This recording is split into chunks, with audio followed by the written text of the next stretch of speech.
All right, let's talk Chicago Bears. This is a team after a slow start to the season. They're playing better and better football. People have been very impressed, of course, with Caleb Williams and the offense. And how about this defense? But the Bears have quietly done an incredible job that's sliding under the radar at one key area that I think is actually the biggest sign of their sustainable success. We'll break all that down with some interesting data in just a second. But first, I'm Nick, and this is Saturday Morning Inspection.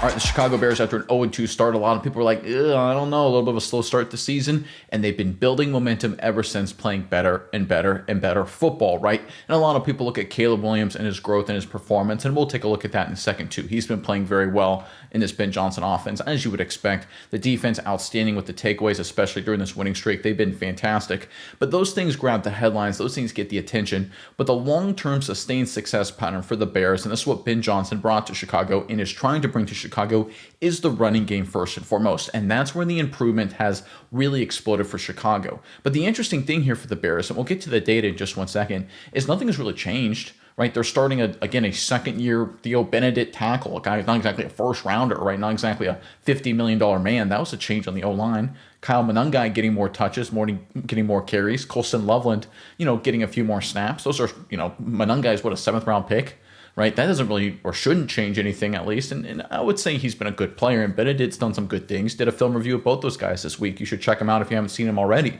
But the reality is these aren't drastic changes. This is just in terms of personnel. This is just the magic of Ben Johnson and the tweaks he makes on a game-by-game basis as he gets more familiar with his team and the coaching staff improvements that he brings. So let's get into the data here, and you'll see how pretty crazy this gets.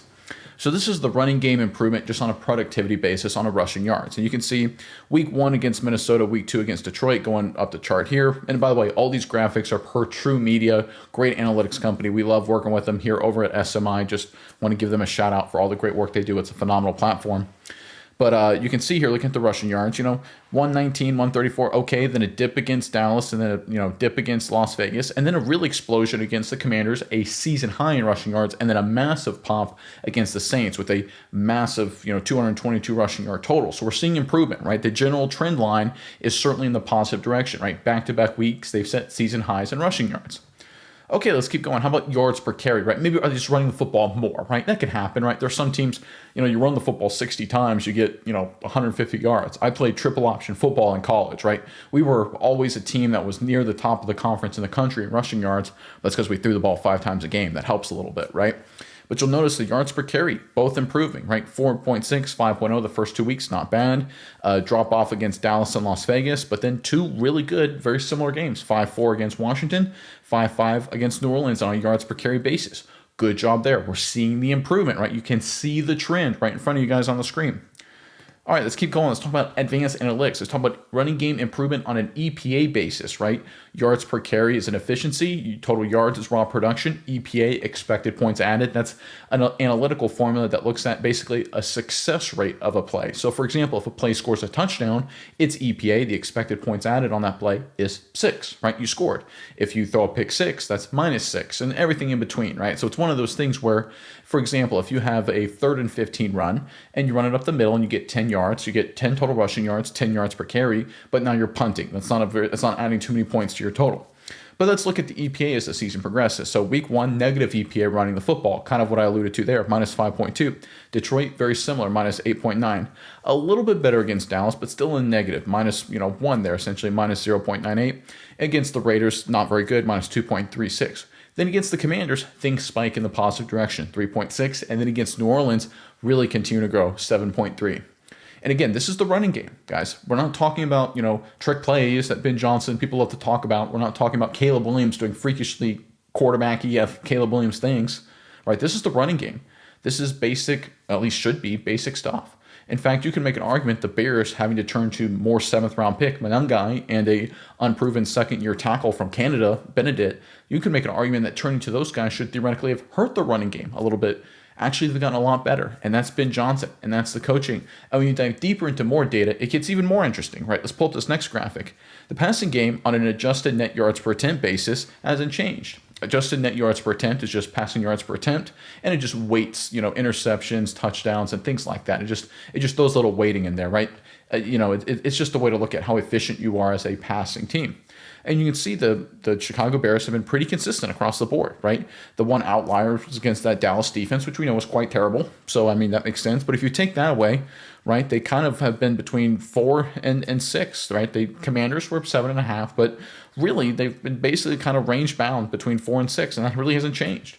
Right, so we haven't seen just an explosion in hyper passing efficiency. It's not like they're suddenly the best passing team in the NFL and the running game is now open 2 weeks later because of it. You can make an argument that after the Raiders' passing performance, that teams should be more focused on the rushing game because the Raiders honestly were only in the game because of how poorly the Bears ran the football. If we're being totally honest, right, that's sort of how the Raiders hung around.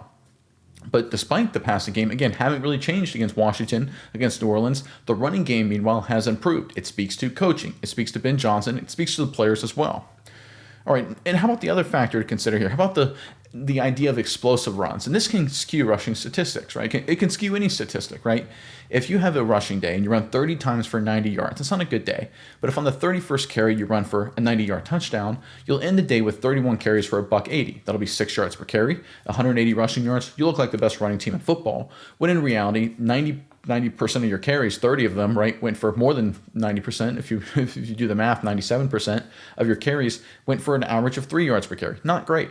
So not that the big runs are something you don't want, but they can kind of skew statistics. In reality, over the past 2 weeks, they've had a total of 2 20-plus yard runs. That's it.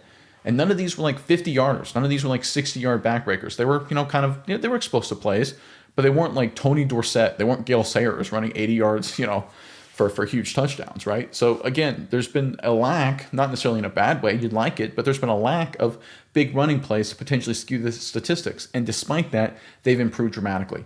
This is the incredible job by Ben Johnson and this Bears team in general that's going under the radar.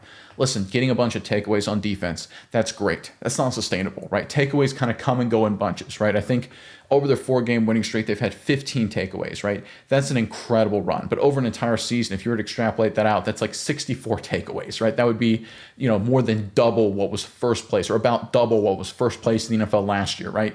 So usually about 35, 30-ish leads the league in takeaways. If the Bears got 65, that would break the NFL record by far, right? They're not going to. Takeaways come and go in bunches. Not really sustainable, right? It's just one of those things. Can't rely on that too much.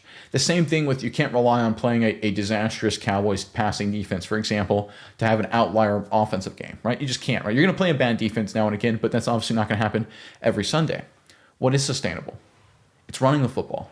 It's running it without relying on huge plays. It's consistent 5 yards, 8 yards, 12 yards, 16, 4 yards, 3 yards, 9 yards, 10 yards, with multiple backs, with different offensive line combinations, with different tight end personnels, at different groupings, 11 personnel, 1 running back, 1 tight end, 12 personnel, 1 running back, 2 tight ends, different formations, shifts, motions. Everything Ben Johnson was promised to bring with the Bears, he is delivering right now. And it's really an incredible job by his staff in short order, the level of improvement we've seen. We see improvement, from week 1 to week 18 sometimes with new stats, right? You'll sit there and see, oh yeah, now I can see over a 17-game season, I can see the improvement. We've seen it here in about 5 games, right? 6 games total. By the 5th game, we were seeing it, but now after 6 games, the trend is clear, right? We definitely see improvement for good coaches year 1 to year 2. Here we're seeing it a third of the way through year 1. And listen, they're playing 100 level football. If you talk to Ben Johnson, they say, we're not even close to there yet. We're too sloppy, too inconsistent. We're not doing enough. We're making too many mistakes. And listen, if you watch the games, they're far from perfect. But the improvements they've made and the job that Johnson and his staff has done is 100% outstanding. I know a lot of people give him a lot of credit because he's there to work with Caleb Williams, and we'll talk about that in a second. But what he's done with this running game, I think has turned this Bears team into a serious, legitimate force in the postseason this year. They've got some talent on defense. They had the talent on defense with Eberflus, right? They rebuilt their offensive line with some good players, but that's just on paper. You got to go out and execute. And the scheme, it took a little while to implement. It took a little while to figure out the personnel. But the Bears, and more importantly, the Bears coaching staff, they're starting to figure it out. And to me, with the running game, sustainable, will travel, home, away, good weather, bad weather, that makes the Chicago squad one to reckon with the rest of the season. All right, we got more to break down for the Bears, but first, Chicago fans, I want to hear from you guys in the comment section below. Obviously, when you look at this Bears team, winning streak right now, things are going well, but what's one thing you really think the Bears need to improve on? Maybe it's a specific player, maybe it's an overall theme, right? Penalties or pre-snap penalties or big plays, whatever, right? Whether it's a player or just a high-level macro theme, give me something you really think the Bears need to improve on going forward if they're going to turn this winning streak into a postseason run. Put that in the comment section below. But when you talk about this Ben Johnson and the Chicago Bears offense running the football, that's what it was all about. We talk about the time with the Detroit Lions with Johnson and the turnaround he did with Jared Goff, right? And let's pull up some stats here. I think it's very interesting. This is courtesy of Colin Cowherd over on Fox Sports 1. He talked about this, and I pulled a screenshot here. I thought it was very insightful. So this is Jared Goff versus Caleb Williams, the first 6 games with Ben Johnson. And Colin Cowherd and his team did a good job here. If you look at the numbers, you can see here that, I mean, Williams is doing better in a lot of ways, right? And then 2022 Lions team, don't get me wrong, they weren't as good as, talent-wise on paper as they are today, but the core was there, right? The offensive line pieces were there, right? They even had their star veteran center was there, right? They didn't have every wide receiver, but they had the core concepts there, right? And if you look at Ben Johnson, year 1 as the OC for working with Jared Goff, and you look at Williams, year 1, I mean, the numbers are identical, and in fact, you can make an argument pretty clearly based on wins, points per games, touchdown interception ratio, passer rating, number of sacks taken. Williams has been better, right? And that speaks to Ben Johnson, and credit needs to be given to Johnson for that. But I think the most important thing, and again, I bring this screenshot up because this is the talking point, right? It's either this or the takeaways on defense. But I think the running game is sliding under the radar right now. But that's what wins, guys. You talk about teams like the Eagles last year, for example. We love talking about the Eagles' defense. Oh, their defense. And of course, that passing game. Jalen Hurts, Devontae Smith, A.J. Brown. But when push come to shove, we all looked around and knew, okay, the Eagles were good because they could run the football with Saquon Barkley. And they were an unstoppable force with that running game. That's why they were good, right? We all know that. When the 49ers made a couple of Super Bowl runs, right, it was not because of Purdy or because of Jimmy Garoppolo. It was because they could run the football with that Shanahan offense. How about Sean McVay? Made 2 Super Bowl appearances, won a title. Right, listen, they had good defensive players. They had Cooper Kupp one year, right? It was in some ways, they were a high-flying, explosive offense, but they ran the football, right? Todd Gurley in 2018 and 2021 with a bunch of cats. They were a running football team. You've got to be able to run the football and run the football consistently. I know in the modern age of the NFL and the era of the quarterback and the rules and all that, you have to be great at quarterback for sure, because it's going to come down to those close games, and you got to have the guy that can win it. You got to have a guy with physical tools. And that's what Caleb Williams, in my opinion, I think he can be, and in some ways already is that guy. But the way you get there, the way you get to those moments is by a running game. And that's what the Bears have created. That's what they've done. And I think that needs more attention. And listen, credit to, I think, the Bears coaching staff, obviously the players too. Because remember, not a whole lot has changed. In fact, the changes, you can make an argument, at least on paper, should have made this rushing attack worse. Instead, they've made them better. So not only did they make potentially controversial changes by making those lineup moves, in terms of on paper maybe making them worse, they also kept they made the changes on a game plan basis, their tactical changes, and everything has gotten better. That's what good coaching is. Take that and compare that to, say, Eberflus when he was the head coach, or Nagy, or any of prior coaches, right? They kind of never got better, right, as the season progressed. Maybe they got off to a hot start. Maybe they were playing good football at some point. But by the end of the season, were they ever playing great? Right? Even when they made the postseason, they were kind of, not doing good going into it. There wasn't a lot of confidence, and they obviously didn't win anything in the playoffs. This year feels different. This team feels different. It feels like they're improving. And to me, that's coaching. And to me, that is the most impressive job, the most impressive move Ben Johnson has made up to this point. And I think it makes this Bears team very dangerous.